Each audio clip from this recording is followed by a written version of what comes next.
And I call this number, and the guy says, I'll pick you up at LAX baggage claim. Here comes this old, it looks like OJ's Bronco, and blacked out windows, and this really rough looking dude in the front seat, and this really big, corn-fed woman in the passenger seat. She gets out and she says, get in. And I thought, oh, shit.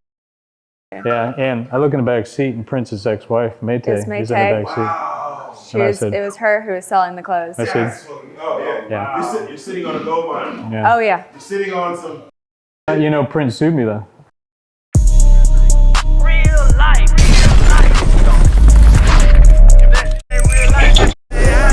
It ain't real life. Just ain't real life street stars. Know what time it is. Jeff, when did you start wearing jewelry though? When did you start? You know what? I had always. You said always. I did like this. You know who I grew up as a kid, and Evel Knievel, Mr. USA, and Elvis. The guys who were so different than everyone else were my idols. And I ultimately grew up, I got pictures on my phone of me with Evel when I was 10 at a jump. And then I grew up to manage his son, Robbie Knievel, and book, So everything that I've ever, Elvis, I was too young to have met Elvis. I was 11 when he died. But I knew Elvis's bodyguards. I mean, after Elvis died, these guys didn't know what to do, and they were broke, so I was buying all of the Elvis stuff that they had that Elvis had given them over the years. So Prince, I was a huge Prince fan. I mean, he's Prince is God to me. And I saw some of his clothes for sale one time on eBay, and I got on and said, "Right, where'd you get these?" And she says, I have trunks full of this stuff. And it ended up, long story short, I flew out to LA with a stack of cash and came back with 3 big military duffel bags full of Prince's costumes. Oh, but say who you... Yeah, Oh, yeah. We got a few. But And, say who you got it from, though. I got it, so I got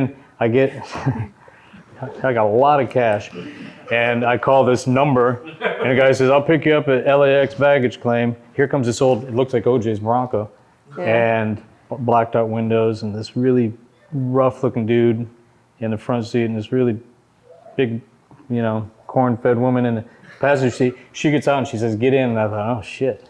Yeah, and I look in the back seat, and Prince's ex-wife, Mayte, is in the back seat. Wow. It was her who was selling the clothes. I said, oh, yeah. You're sitting on a gold mine. Yeah. Oh, yeah. You're sitting on some well, shit. Prince sued me, though. Damn. He's serious? He sued me. Because you got his clothes? Yeah, well, it wasn't because I had his clothes. It was because I was going to sell the clothes to the Hard Rock. And he was stopping the sale. yeah, Prince was suing me to try to get an injunction to stop the sale of the clothes until he could convince me that I'm a huge Prince fan and I shouldn't do this because it would, Prince was really conscious about his size. And if you see Prince's clothes, He's smaller. it fits my baby. Did you convince him? Prince convinced me. Prince bought his clothes back. Oh, wow. So you met Prince? Yeah. Yeah, you met him. And Prince, part of the deal was Prince sued me in federal court in Charleston, South Carolina.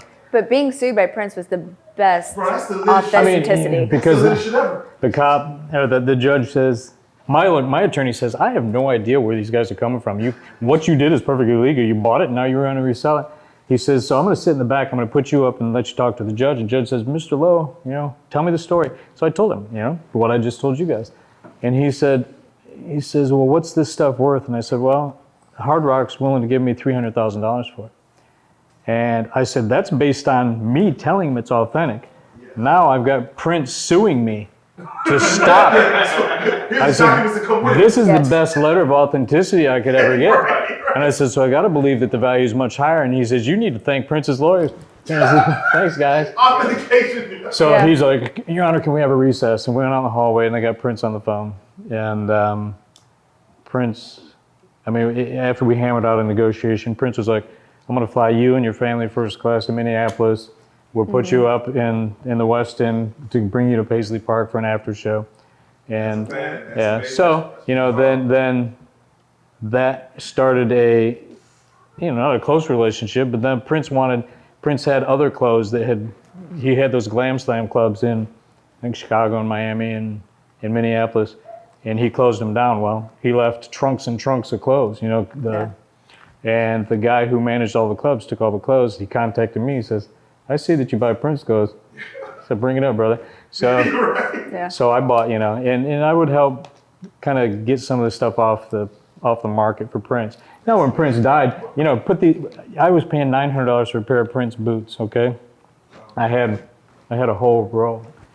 Right after he died, a pair sold for $75,000 at auction. Not mine, but some. I mean, they were ugly yellow ones, and I had the cool ones. So yeah. You had purple one. Yeah, like purple Yeah. and red and everything.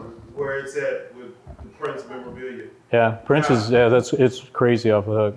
Now, and you also mentioned Evel Knievel. Yeah. Being able to be a fan at 11, 10 years old, and Yeah. go to manage him. And then grow up, and I got pictures, I'll show you. I'll leave you pictures, you can put it on them. Yeah, please do. My office has, I don't know, there's probably 70 sets of leathers and 15 or 20 of the motorcycles in my office.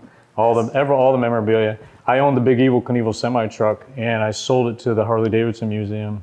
And you in Kansas. owned the Elvis jumpsuits I've too. got 5 Elvis jumpsuits. Oh, man, amazing. How you feel they did on Elvis movie just recently? You know what? Austin Butler did a good Oh, job. that was great. I loved it. That's who's tougher to play and not be criticized than Elvis Presley. Exactly. You know, the you have coolest. to get a lot of things right. It's just like if yeah. anybody ever tries to do the Prince story, that guy better be, you know, he better be really good. And Austin Butler did a commendable job.